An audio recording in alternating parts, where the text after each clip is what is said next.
What if I told you that everything you were ever taught about being good was never meant to empower you, but to keep you contained? What if morality wasn't your guide, but your cage? Every time you swallowed your anger, dimmed your ambition, buried your darkness, you didn't become a better person. You became easier to mold, easier to command. The world doesn't reward good men. It uses them. It drains them. And when they're empty, it forgets their names. But villains? Villains don't wait for permission. They don't beg for affection. They take. And when history echoes, it echoes their names, not as saints, but as sovereigns. This isn't a lesson for the noble. This is a manifesto for the merciless, for those ready to stop playing fair and start playing God. If peace is what you want, turn back now. But if you're ready to become the storm they never saw coming, then keep going. Because in this world, you are either the villain who survives or the hero buried in someone else's story. The villain. From the moment you opened your eyes, they conditioned you, preached kindness, trained you to play fair, whispered that good things come to those who wait. But open your eyes now. Does that world exist? Do the patient rule? Do the kind control? Or are they quietly crushed beneath the boots of those bold enough to defy the script? This world is not built for heroes. It devours them. The ones who wait for justice die waiting. The ones who try to save everyone burn alongside those they tried to save. And the ones who fight for truth? They're buried by lies written by the victor. So ask yourself, what holds more power? The villain who ruled everything, or the hero forgotten in the dirt? History pretends to honor heroes, but it obeys villains. Power never hides in the light. It lives in shadows. Behind every peaceful flag lies blood. Behind every smiling king, a silent purge. Behind every law, a weapon.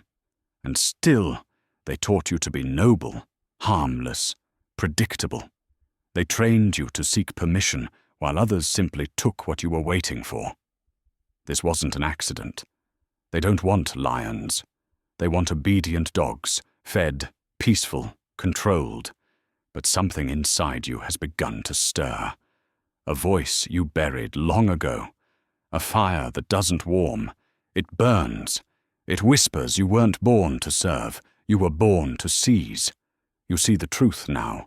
Goodness isn't rewarded. It's weaponized. Mercy is weakness. Forgiveness is manipulation. Peace is just the pause before the next conquest. The world doesn't need another good man. It needs a villain with vision, a monster with method, someone unafraid of hatred, because he knows hate is the price of power. You don't rise by obeying the rules. You rise when you become the rule. When you break the chains that kept you soft.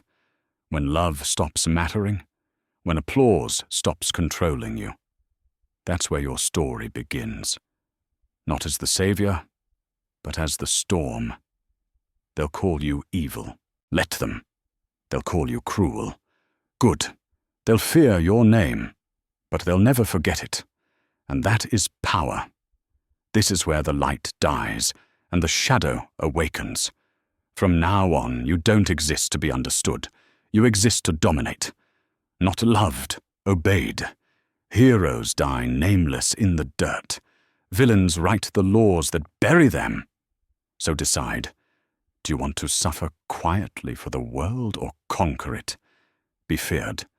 Be calculated. Be everything they warned others about. Be the villain. Power doesn't arrive wrapped in gold. It comes wrapped in blood and betrayal. It isn't earned by fairness. It's taken by striking first, deceiving first, betraying first when betrayal becomes necessary. That's the truth they hid from you. A true villain doesn't drown in chaos. He commands it. They want you to think chaos is reckless. They're wrong. Chaos is fuel. if you know how to burn it without being burned, the weak fear instability, the powerful create it. When the world trembles, when rules crumble, when panic spreads, that's the moment a real villain steps forward. Calm, precise, calculated. You don't rise by making others feel safe.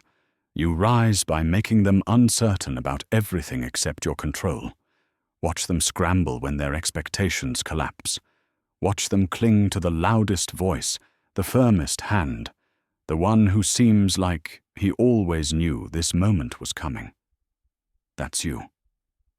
But only if you're willing to shatter their illusions, to betray their comfort, to play the game so ruthlessly they never realize they were pieces on your board. To them, betrayal is sin. To you, it's strategy. Remember, loyalty is a word used by the weak who fear abandonment. But in war, in business, in life, loyalty is temporary. Use it while it serves you. Then burn the bridge when it becomes a leash. They'll call you cold. Good. Emotion is a shackle forged by the powerless. A villain doesn't react. He orchestrates. He pulls strings from the shadows. He builds people up just to break them when it matters most. He wears masks so well he forgets his own face. And when his enemies finally think they've figured him out, he changes the game. Power doesn't come from being understood. It comes from being unpredictable. You want fear? Don't roar. Disappear. Don't explain. Watch. Let them obsess over what you'll do next. When they guess wrong, strike. When they beg for clarity, give them silence. When they hope for mercy, give them a lesson. Villains don't seek closure. They seek control. And control isn't just dominance over others. It's mastery over yourself. Every emotion, every impulse, every doubt, tighten your grip on it. If rage controls you, you're just another beast. But if you command it, you become a god of war in a world full of slaves. That is what separates a villain from a savage. He doesn't lose control, he uses it. He studies people not to love them, but to manipulate them. He remembers everything, not to forgive, but to strike where it will break them. He doesn't want to be right. He wants to be inevitable. When you enter a room, don't beg for respect. Command it. Not with smiles or charm, but with a presence that closes mouths when you speak. With silence sharp enough to make them uneasy. With a gaze that reminds them how replaceable they are. And if you must hurt someone, don't do it halfway. Do it so completely the room never questions you again. You aren't here to be liked. You're here to be remembered. They'll call you ruthless because you didn't hesitate. Heartless because you chose power over peace. Evil because they're too weak to do what you did. Let them scream. Let them curse. Their obedience is all that matters. And when the world burns, when the dust settles, and your name is carved into the ruins, not as a savior, but as a sovereign, you'll finally know the truth. The villain doesn't chase legacy. He becomes the one thing even time is afraid to erase. Loyalty, forget the idea of unconditional loyalty. It doesn't exist. Those who promise it are either liars or fools, and neither deserves your trust. What people call loyalty is usually just delayed betrayal. It's obedience until a better opportunity comes. Faithfulness until fear shifts. Devotion until you lose leverage. If you want to rule, you must understand this. Loyalty isn't earned, it's engineered. You don't ask for loyalty, you create dependency. Make them need you more than they love you. Make them addicted to your approval. Make them believe that without you, they are nothing. A loyal man can still betray you, but a dependent one never will. Design systems where they cannot succeed without you, where their victories are tied to your survival. Feed their ego. Praise their ambition. but keep them on a leash. Long if they're useful, short if they're dangerous. Never let them taste true freedom. Only give the illusion. Be their son. Be their God. Be their lifeline. And if they ever think they can leave, remind them of the cost. This is how kings build kingdoms.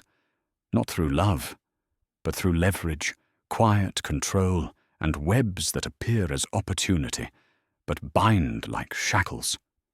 You don't just gain followers. You create prisoners in suits. You don't want loyalty that falters in a storm. You want fear disguised as devotion.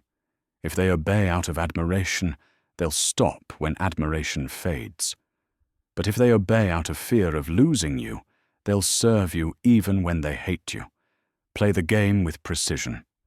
Let them believe they matter. Let them feel chosen. Let them think they're rising. Then slowly tighten the grip until they smile with a noose around their neck. Remember, the moment someone feels equal to you, they become a threat.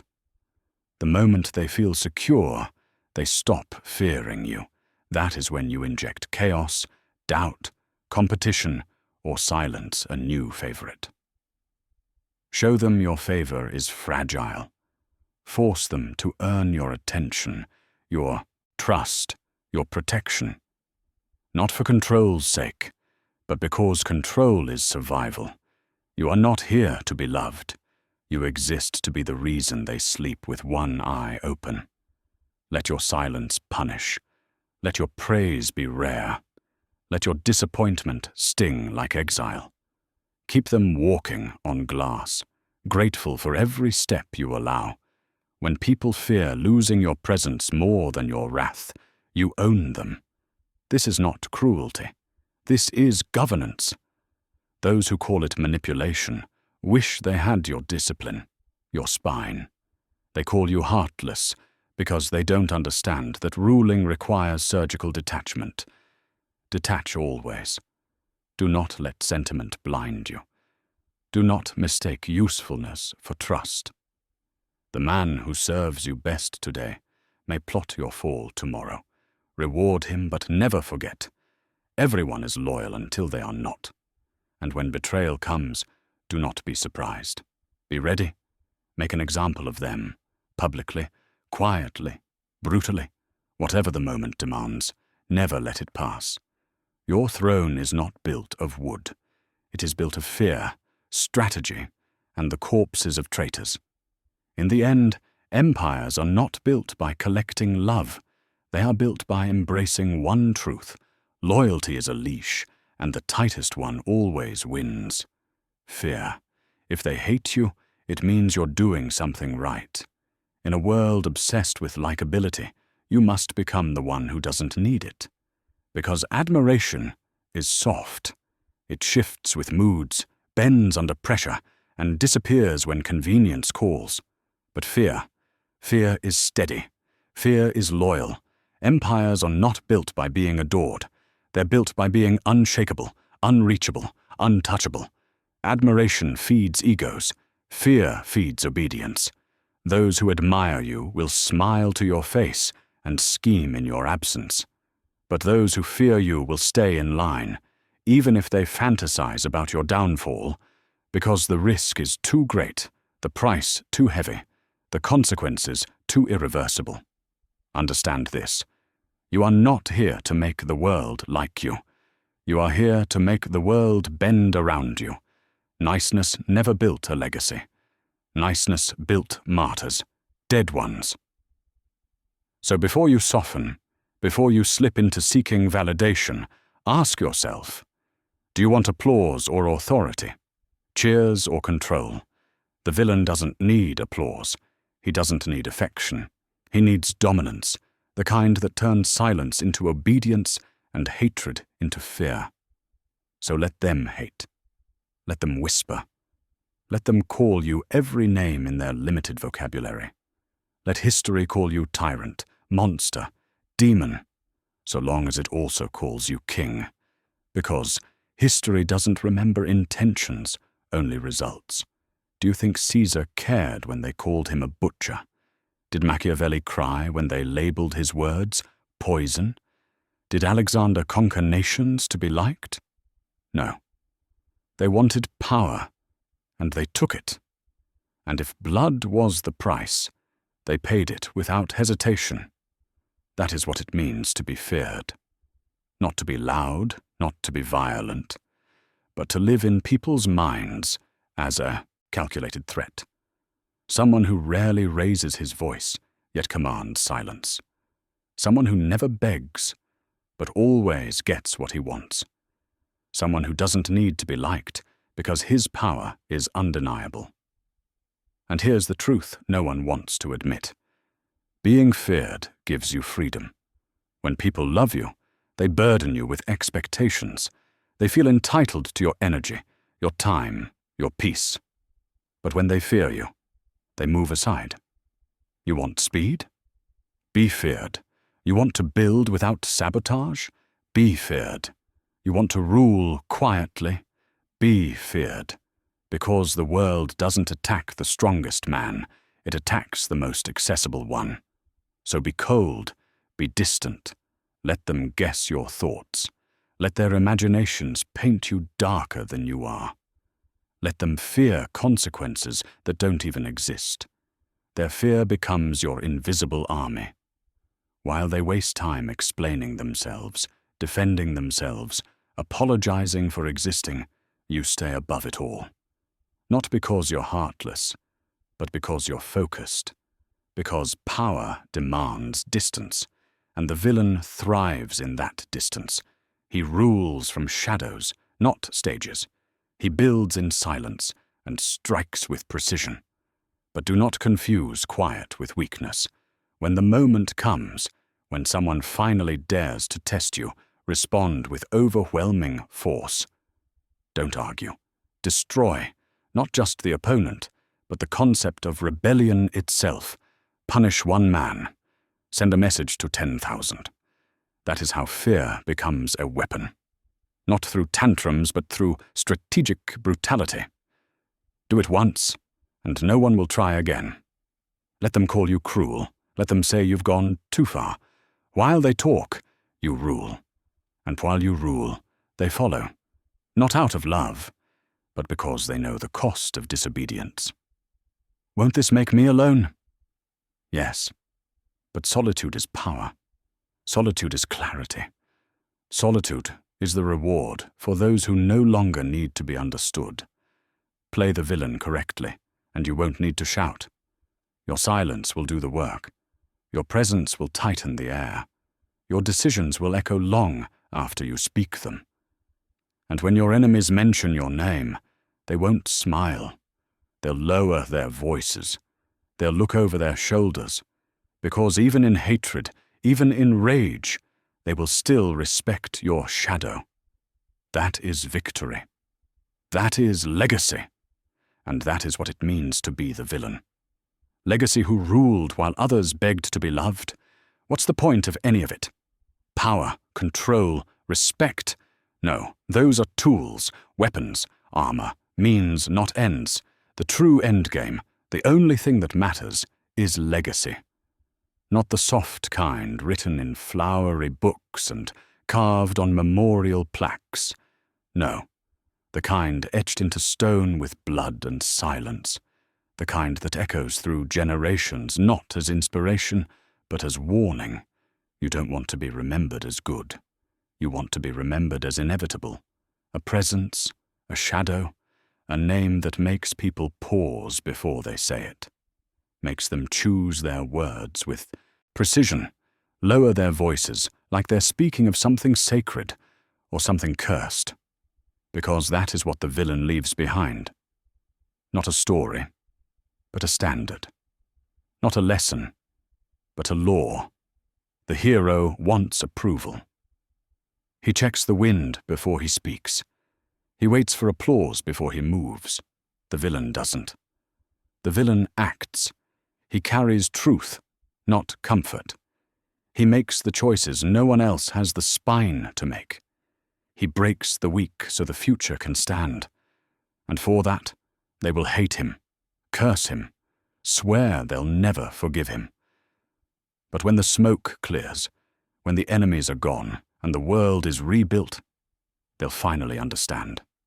It was the villain who forced the change, not the dreamers, not the saints, not the ones who whispered about peace. It was the force, the iron hand, the voice that said, "This ends now." You want to live forever? Then make yourself impossible to ignore. Hide your kindness beneath strategy.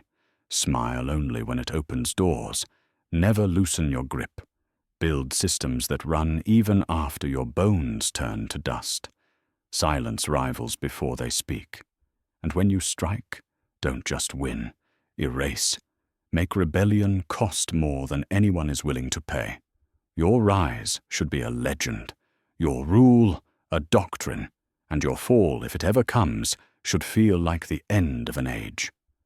A villain doesn't need followers. He needs believers. He doesn't need monuments. He needs mechanisms. He doesn't need to be liked, because history doesn't honor the likable. It honors the effective. So who wins in the end? Not the moral, not the adored, not even the feared. The one who writes the rules after everyone else is gone. The one whose enemies vanish without a trace. The one whose voice is spoken of, but never spoken to, because he's no longer a man. He's a myth. A warning passed from father to son, tyrant to heir, ruler to rebel. Don't cross him. He ruled once, and if you're careless, he will again. So be hated, be feared, be the villain they vowed to despise, because forgiveness fades. But terror survives everything.